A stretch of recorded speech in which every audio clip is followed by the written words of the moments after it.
دو وکیل ترکی برای بازدید از زندانیان سیاسی در تاجیکستان و شناسایی با شرایط نگهداشت آنها و وضع خانواده‌شان به دوشنبه رفته بودند و آنجا بازداشت شدند. بعد بازگشت صحبت با خبرنگار پیامنت در استانبول داشتند و از آن سفرشان قصه کردند. گلدن سانمز، عضو ریاست انجمن وکیلان ترکیه، امینا الدیریم، عضو اتفاق بین المللی وکیلان و ترجمان آنها ظهور روز 20 ژانویه با هدف شناسایی با شرایط زندانیان سیاسی حزب ممنوع شده نهضت اسلامی تاجیکستان که در بازداشتگاه تاجیکستان به سر میبرند و وضع خانواده ایشان به دوشنبه پرواز کردند. در دوشنبه به این گروه وکیل روس داگیر حساوف پیوست. داگیر حساوف رهبر این گروه در این سفرشان هم بود و قرار بود دو وکیل تاجیک خاصیت و جمشید یاروفها برادر و خواهر وکیل دفاعی بازداشت شده حزب ممنوع شده نهضت اسلامی تاجیکستان بزرگمیر یاروف ایشان را در دوشنبه همراهی کنند. این گروه وکیلان در مهمانخانه شراتون دوشنبه جای گرفتند و صبح روز 21 ژانویه با همراهی جمشید و خاصیت به قبول پروکورور ژنرالی تاجیکستان یوسف احمدزاد رفتند، اما پروکورور ژنرالی آنها را قبول نکرد و گفت که ساعت 14 روز بیایند. وقتی آنها از پروکراتور به مهمانخانه برگشتند به جمشید یاروف کسی زنگ زد. خود جمشید گفت او را دعوت کردند به بیرون رود. بعد همگی چند دقیقه بیرون رفتن جمشید تلفنی دستیش دست نورس شد. ساعت 14 این گروه علاقه به جمشید به قبولگاه پروکورور ژنرالی حاضر شد، اما پس از منتظری طولانی جناب احمدزاد به کاتبش سپارش داد وکیلان را به شعبه کار به خارج ببرد. پروکورور رقم اول تاجیکستان به وکیلان گفت چون شما وکیلان خارجی باید به شعبه کار با خارجی ها در ارتباط باشید. وقتی کاتبه آنها را به شعبه تعیین کرده احمدزاد برد، یک نفر از آنجا خارج شد و بدون هیچ معرفی و تکلیف به در آمدن پرسید که چی میخواهند.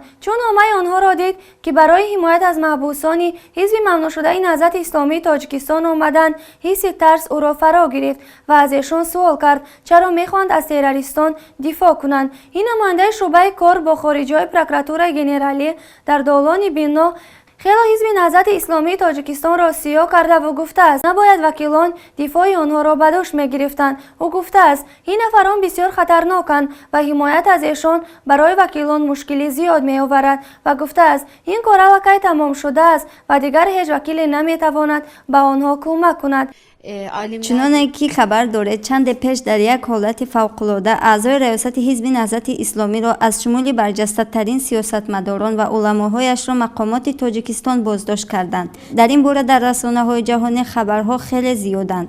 ما هم برای دیداربینی و به خاطر آگاه شدن از وضعیت آنها همچون وکیلان دفاع حقوق بشر به تاجیکستان سفر کردیم. ما تا این حد فضای سیاسی تاجیکستان نگران کننده بودنش را انتظار نداشتیم. وضعیت در تاجیکستان در یک حالت امنیتی قرار دارد. حتی وکیلان دفاعی که می‌خواهند از حقوق بازداشت شدگان دفاع کنند پشت پنجره رفته‌اند. خبرنگاران با ترس و هراس صحبت میکنند. کارمندان مقامات نیز اصول قبولشان حیرت آور است. کسانی که ما را میباید راهبردی کنند به طور مرموز آنها را بازداشت کردند.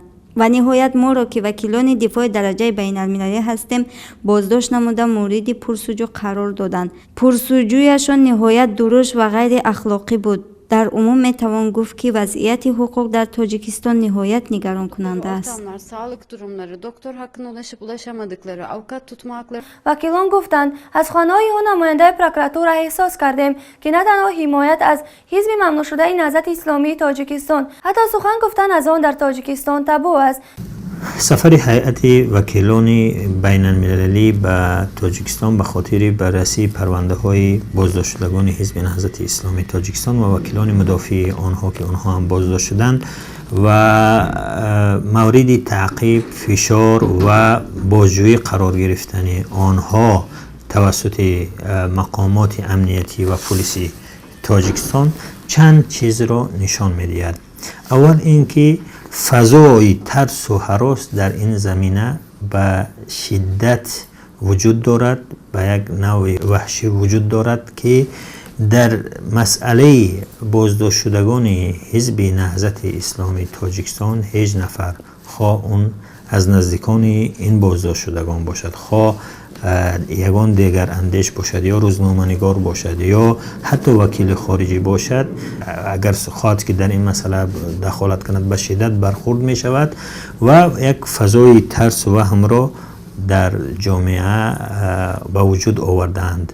یعنی مثل اینکه باید در مسئله بازداشت شدگان حزب نهضت اسلامی تاجیکستان و وکیلان آنها هیچ کس صحبت نکند، یک امری مختومه است و کار حل شده است، باید هیچ کس صحبت نکند.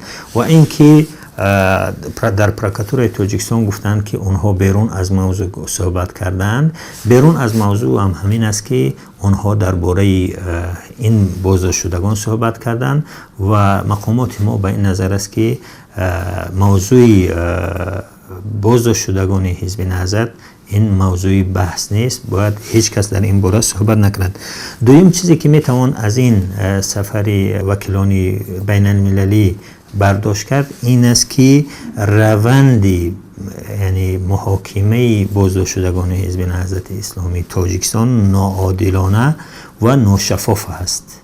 اگر واقعا اونها گناهگار هستند، پس چرا مقامات تاجیکستان اینقدر سعی میکنند که کسی درباره اونها و چی در بالای اونها میگذرد آشکار نشود؟